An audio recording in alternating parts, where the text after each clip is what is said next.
All right. Happy May the 4th, everyone. Happy May the 4th, Ged.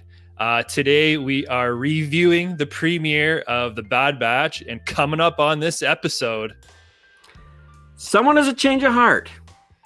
We meet some old friends. And there are questions that finally get answered. Okay, Ged. So let's get into this a little non-spoilerly, then we'll move spoilerly coming up. I like the surface play of non-spoilerly for a couple minutes. First of all, happy May the 4th. Thank you very much for having me on here today. Yeah, thank you for coming on. It's too bad we're still in lockdown here in Ontario, but it is what it is. Yep. Yeah. Okay, so premiere of The Bad Batch. We pick up kind of in line with Revenge of the Sith. The timing fits perfectly. Yeah, I feel like this stuff is going on the same time Ahsoka's fighting Darth Maul on Mandalore.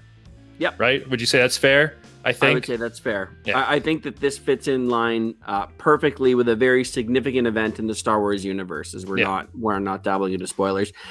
And you gotta love, like, this is obviously a Filoni thing. It's been made no secret of the last season of Clone Wars. I know you and I both love it. They are so good at leaving no gaps. Like there are specific instances in this extremely long premiere, which was amazing. Yeah, so I think it's 3 episodes, by the way, and over what'd you say? Like how many hours? How was the runtime? 74 minutes. 74 minutes. So it's a decent chunk to chew on here. Yep. Yeah, and it just the level of detail that Filoni and his team have gone into. Again, I know we're not dabbling in any spoilers, but they're very good at taking this mass universe and making sure that when they insert that new part, that everything is covered. And I think that that's absolutely amazing. Yeah, it kind of intricately, there's a lot of like shows and stuff going on now that have already been established, right? So they kind of thread the needle pretty neatly through this opening arc, so to speak. What'd you think of, as a non-spoiler thing, what do you think of the animation? Was it up to par? I love that it's right on par with Clone Wars, specifically 7, Clone Wars Season 7. It literally is seamless. Yeah, and I love that. I love that it can fit into the existing canon and non-canon stuff perfectly. Like it looks the part. They haven't tried to make crazy advancements to make it look way, way better or way different. They're just fitting it into that timeline brilliantly. Yeah, and I'm trying to think of non-spoilery things to say. It's really tough to go non-spoiler. So why don't we just scrap it? Obviously, I mean, Tyler, you and I are dying to talk about this thing in detail, and it almost sounds cryptic at this point. So do you want to just dive into it? Yeah. So let's go heavy spoiler territory. So we'll talk about it more. Massive spoiler. Are you going to do the same? We'll see, and then we'll give this an actual score at the end for our review. All right then. Okay, so first off, obviously the big moment is the opening sequence. Not only do we get to dive into an Order 66 scene that surprisingly tugs at the heartstrings right away, right? Big time. And an Order 66 part that we both know from another series. Yeah, so we see Master Depa Billapa, however you pronounce her last name. We know her previously, like in canon, she was always Mace Windu's Padawan, and obviously she's been a Jedi Master in the prequel trilogy. So we see her with her clone force, and who does she have with her but her Padawan? A young Caleb Dune. So Mr. Kanan Jarrus joins the scene, which was it was awesome to see that they went for that right off the bat. And you know what? It ties up not necessarily a loose end, but it shows us another aspect of Order 66 / characters we never saw through that part, right? We saw the events of Revenge of the Sith. We've seen what happened with Ahsoka and Maul. Now we get to see, what's going on in a kind of an isolated incident here on the planet Kolmar. Yeah, and even if you look at how the young Padawan is, he's a little feisty, he's a little outside the lines, he's a little unorthodox. I mean, it really does fit in line as to the rebellious Kanan Jarrus that we know, right? And we know Kanan hated the clones, right? Remember when he gets introduced to Rex and the rest of them? So we get to see like his last images is his master basically getting slain, and Crosshair's taking shots at him the whole time, right? So he's running for his life. So that was cool to see. My one, I don't know, this just might be me weird. I know where you're going. Nitpicky. The voice / animation on Caleb was a little off for me. I don't know. It was like the voice was too deep for the way the character looked, or the character's face. There was just some combo that was just a tinsy bit off. Really? Again, yeah. It's funny. That's not where I thought you were gonna go. Yeah. With, I don't know why. It's your one little picky part. Yeah. When I saw him coming running in, it was like awesome. And then once there was a lot more, talking and him more involved, I don't know why. There's something in my brain that was like, something's just a tiny bit off for me, but that's just probably me being a little picky. It's funny. My one picky thing is why if Clone Troopers 99, the actual bad batch, if they're so close and team oriented, and I mean obviously they're a different sort of crew, how would they not recognize instantly that something is wrong with Crosshair? Like when Crosshair takes a shot at that kid, why is it that Hunter is literally not tackling him to the ground and finding out what's going on? If I could have one gripe, it's why did it take 64 minutes in this 74-minute runtime for them to go, something's off about this person that we live and bleed with every single day. Yeah, and that is true. Like, and even to that point, like Crosshair was taking multiple shots, and Hunter's just like, stop. It wasn't like grab the rifle from. Please stop shooting at the small child. Yep. Yeah, and then again they go to that planet, and then it's the same thing. I won't dive into it because I'm sure you're going to in a minute. But the same thing where he's like, we need to follow orders. Like at that point, why are they not literally tying his hands up until they figure out what's going on? Like they have tech who should literally be able to figure out that something is not right neurologically with this guy. Yeah, and tech seemed to be on top of a lot of the things, right, going on cognitively and stuff, but just not that. And to your point, it was probably kind of really heavy fisting selling to the audience. Crosshair's going to turn sides. I know lots of people have speculated that from the trailers and the posters and stuff like that.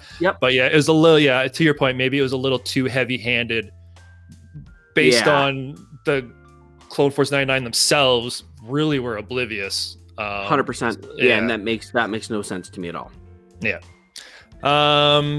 So the other thing I thought was cool, like initially when everyone was turning in, Clone Force 99 wasn't. I was like, okay, so do they not have chips? Like what's going on? Like why isn't Echo turning was my big question, right? Because he was a normie.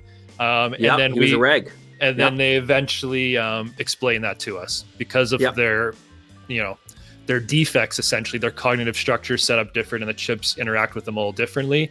And that's kind of where it came out with Crosshair. His chip was functioning probably at, say, 20-30% capacity, which is triggering those attitude changes, so to speak. And then obviously Tarkin juices him up. Dials it up.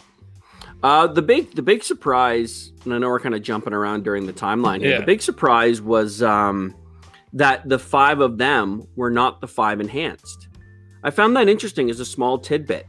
Like they acknowledge Omega as an enhanced clone. Like I just made the assumption that, there are 5 remaining. You just assume that the 5 remaining are the 5 members of the Bad Batch.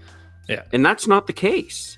Well, yeah, because Echo, again, like we just said, right? He was a normal, regular clone. So so now we have Omega joining the story. So it'll be interesting to see where her storyline goes. And if she's been enhanced, right? Does she have... Well, she's never picked up a blaster before, and she fires it out of the hands of Crosshair. Like, I've never held a blaster. Like, I was probably she didn't just jump on and start flying the ship. Yeah, and that's a good point to flow into. Another, not necessary...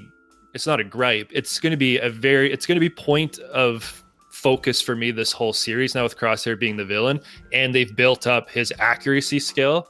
how many times are they going to run into Crosshair, and how many times is he going to miss or not get somebody? You know what I mean? Yeah. Because it even goes back. There's a line in there I thought was great about Tarkin having the conversation with Lama Su, the Prime Minister, about clone troopers versus what's it called? Conscription, recruiting, whatever it is, recruiting troopers. And Lama Su's point was, they will not nearly be as deadly accurate, or like more or less generally said that clone troopers would be superior in every way to just a general public recruit, right? So they're hammering home that fact that when they make the switch to stormtroopers, they're going to start missing a lot, right? All of the time. Yeah, but, it's funny. I didn't even think about that until you just said it. But that's kind of funny. They premised the fact that they're not gonna be able to hit the broadside of a barn for the next. Yeah, they're justifying those events in the next movies. Yeah. I did think Crosshair kind of looked badass in the new Imperial armor he was donning there. It almost looked like Death Trooper like colors. Right. Yeah. It was stealth. It was very, very stealth. What did you think of seeing Saw Gerrera out of the books, out of nowhere? Yeah, well, when they said they're going to Onderon, I think everyone knew that's who they were going to go see. He was in the trailer, so we knew he was going to pop up. So I actually avoided them. So. Oh, okay. Yeah. It is interesting though, because he's literally already forming like the first rebel cell. Like day one, he's that's the seat of the rebellion, so to speak, starting right there. And I was mentioning before about how they fit things in perfectly for timing. So whether it's Order 66, there is a quote from Palpatine about, although he's been disfigured, his resolve has never been stronger. Like they literally take that soundbite from the movie and broadcast it over that massive hall. The other thing I love is seeing, you just mentioned the first tidbit of Saw Gerrera. You see him over that next series, and then it's interesting to see his finality at Rogue One. Like they have such a great way of placing those characters so seamlessly. And Saw has a good arc too, because when you first see him, he's with his sister. They're kind of freedom fighting. They get trained, and then she dies, and now he's like the leader, a little more rugged. And by the time you get to Rogue One, he's like mentally unstable because of basically all the shit he's been through his entire life. Literally since he's a borderline teenager. Yeah, so he is an interesting, arc over time. So a couple more quick little things I thought was interesting. As a season premiere, Clone Wars Rebels historically a little slow, a little weak. This one kind of kicked it off into overdrive right away. So I think that's a big thumbs up for the Bad Batch. Not surprised. Yeah. Plus, they had the runway set up for them to kind of execute right off the get-go, but it was a good that they nailed it though. And the other thing too, Mandalorian, the same thing. Yeah, always started off with a bang, right? And I think that's going to be the formula. I think you're going to see for the next decade. They're still going to try and get over the whole last 3 movies. So they're going to start every series out with a banger, right? And the good thing is, I thought too, is even though Dave Filoni, yes, he created the characters, and I think he's listed as an executive producer on this. He's not the supervising director, showrunner, or like lead writer or anything like this, like he was for Clone Wars and Rebels. So it'll be interesting to see, like, so far so good, but as the series plays out, can this stand on its own without Dave, right? Because a lot of people associate whatever Dave touches is the only good parts of Disney Star Wars, and whatever he's not involved is garbage, right? So it'll be nice to see if they could start branching out here and start getting some hits.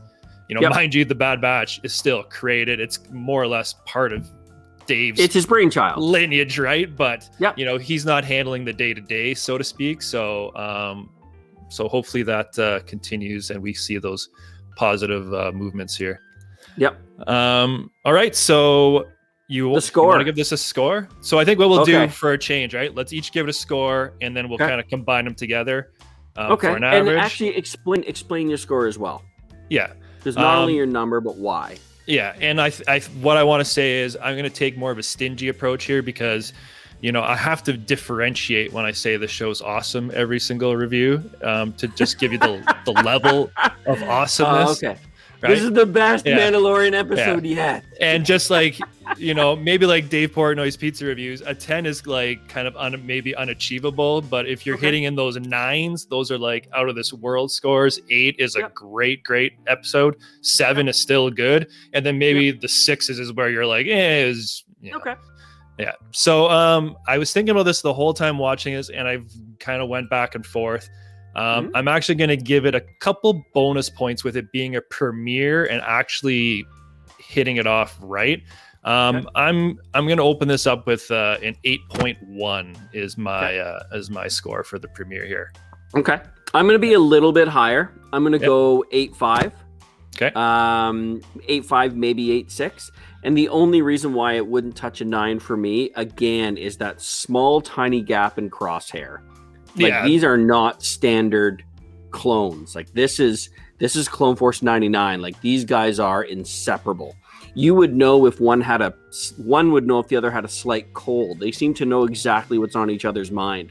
For them to take so long to realize that their sharpshooter is taking multiple shots at a child or claiming refugees to be insurgents. That's the one part that kind of stuck out, and I understand why they did it. Don't get me wrong. I understand it makes sense for the story, but I think they could have handled that a little bit differently. The reason why it's way up at 8.5, 8.6, again, is the perfect introduction of Caleb Dune. It is the perfect soundbite of Palpatine from the movie across the Great Hall of "My resolve has never been stronger." It's Tarkin being incredible. It's the live rounds during battle combat and they overcome it. And it's the addition of Omega. Introducing a new character into the Star Wars universe, as some people have learned in the past, can be a very dangerous thing. Not to bring up the name Jar Jar Binks.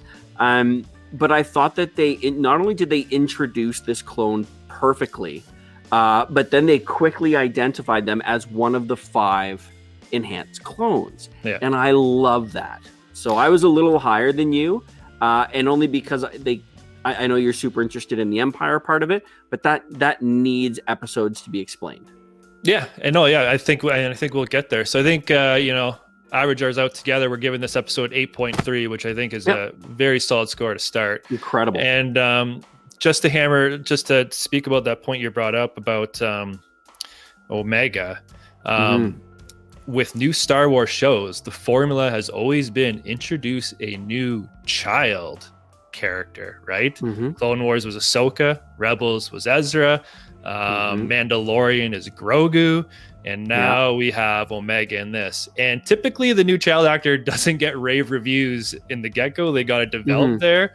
Outside of Grogu, everyone loved Grogu right from the get-go, but and Ahsoka and Ezra turned out to be heavy fan favorites. So we'll see. It'll be interesting development what they do with Omega here to see where her arc takes her.